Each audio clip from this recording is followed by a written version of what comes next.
I'm back again with another video. I have a makeup tutorial up for you guys.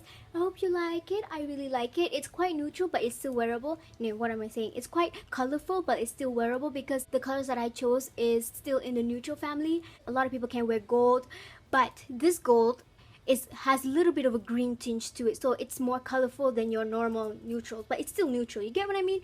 And also my lips, it's a very bright pink, but it's just the gloss, so it's quite muted in a way, and I have magenta cheeks, excusez-moi. And I hope you guys like it. It's very easy and simple to do. I really enjoyed making this video. Lashes are new lashes. I love lashes. I use a lot of affordable makeup products, the ones that you can get in the pharmacy or, you know, the beauty supply store, wherever you are. And I hope you guys enjoyed the video. Bye-bye! So priming your eyes will ensure that your eyeshadow will last so much longer. And also, look at this, it just sticks. And I'm using this color light. I'm using this color right here. It's quite similar to my background, so I'm going to be applying this just on the lid. I'm going to just first use my fingers and then use my eyeshadow brush to kind of neaten everything out. You can see it's a very harsh line because I'm going to use a darker eyeshadow, right, like this one, to contour the fat part here. So this part would appear more receded, like that. Okay, a tiny brush. Alright, we're just going to like carve the edges. If you want your eyes to look rounded, do what I'm doing right now, because this is going to pull the eyes up if you blend your eyeshadow up like that. If you want your eyes to look more cat eye, you want to just blend it out like that so that it lifts the eye like that. So I haven't decided what I want to do yet, so let's just see where it goes. Alright, okay, cute. Now to blend the edges, I'm going to take another eyeshadow. This is from the Intuit palette. This is essentially an eyebrow powder, but I use it for my eyes. Intuit has two different shades, and this is the warmer version. I'm going to take the middle shade right here. I don't really like it for my eyebrows, but I love it for my eyes as a transition shade. I'm going to take the same brush, but I cleaned this brush. What you can use a piece of tissue to clean your brush, but I use this piece of sponge right here to just knock off the excess powder. So just carefully kind of use this to blend out the edges. Sometimes with eyeshadow, you need another eyeshadow over the top to kind of blend it out. You can use the same eyeshadow just now to blend it out, but if you find it a bit difficult, just use another lighter shade of powder and just blend it out like this. It's easy. Why does it get quite difficult to blend out? Is because when you apply the eyeshadow primer before, it's sticky, you know, it makes your eyeshadow stick onto it. Yeah, that's good if you want color payoff like the one that I have on my lid right here. But if you want it to like blend out, you know, you want it to blend out, smoke it out, what you can do, take a bit of powder, whatever you want, translucent powder, face powder, or an eyeshadow powder, whatever. Just kind of dust it all over the eye socket area where you want to blend eyeshadows later on. Just put a bit of powder there so that it takes away the stickiness. So then your eyeshadow is not going to stick onto that wet base. So therefore, it's gonna make your eyeshadows blend so much easier. Take the lighter shade here, dust this on the outer corners so you would have a seamless finish.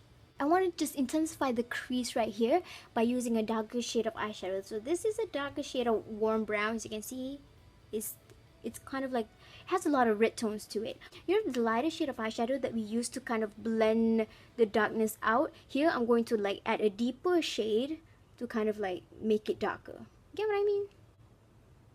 So I'm going just a little bit lower. Alright, so what I did was I applied this shade right here to the darkest corner of my crease. It's just darken the eye makeup up.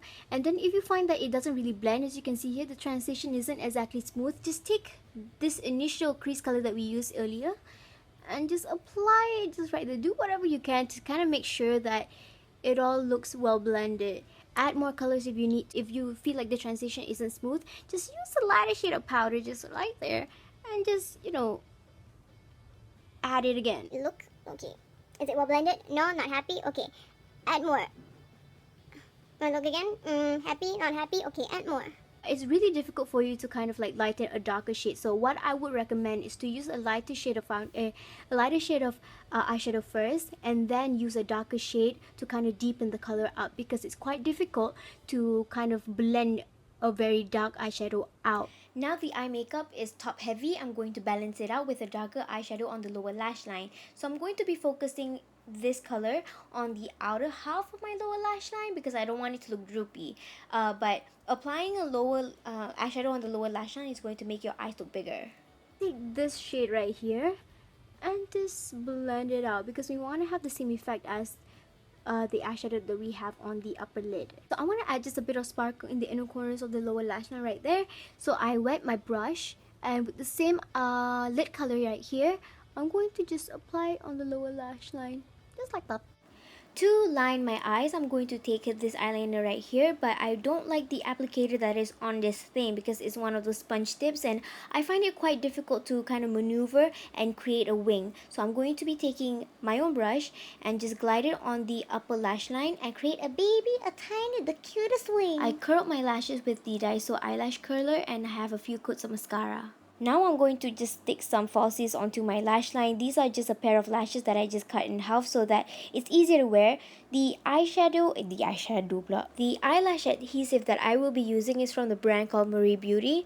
So the only problem that I have with this is that you have to wait for it to get tacky. Okay, that's not a problem. With every eyelashes you have to wait for it to get tacky. But this one, if you wait a little bit longer and the period of tackiness has like passed, it just dries up and it won't stick. You have to figure it out a few times before you get it right, but it's worth it because it's a good eyelash glue.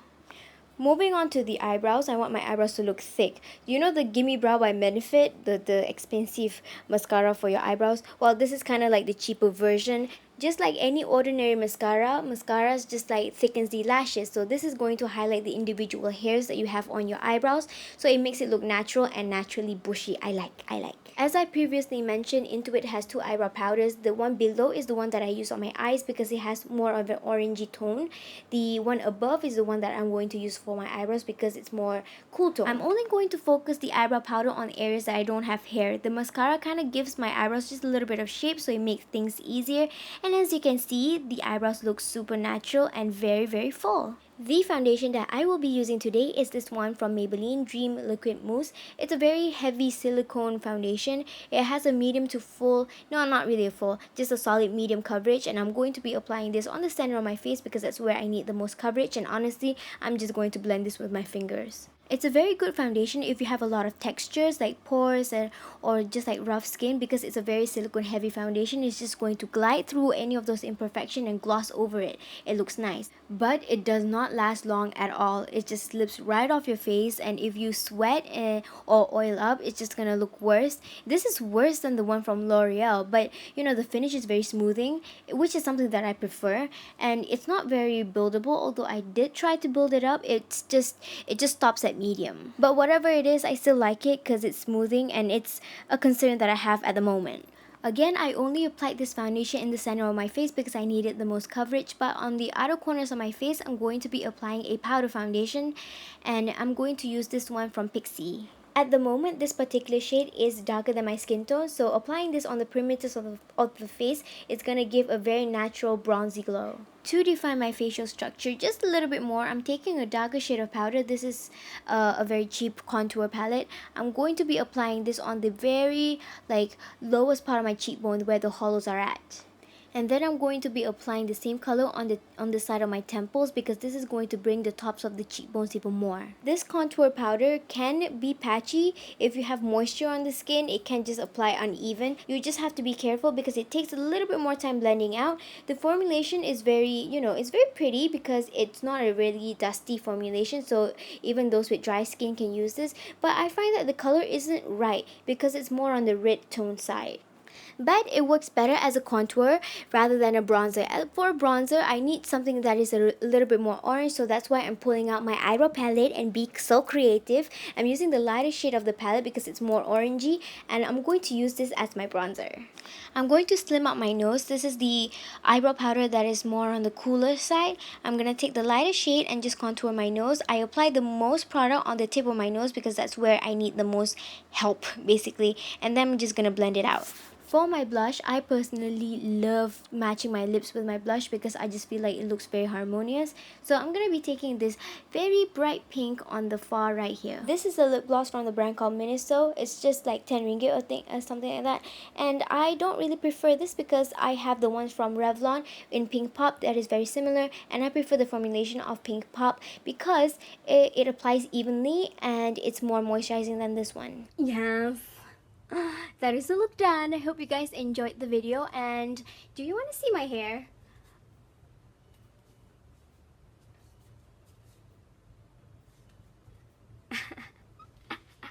Bye bye.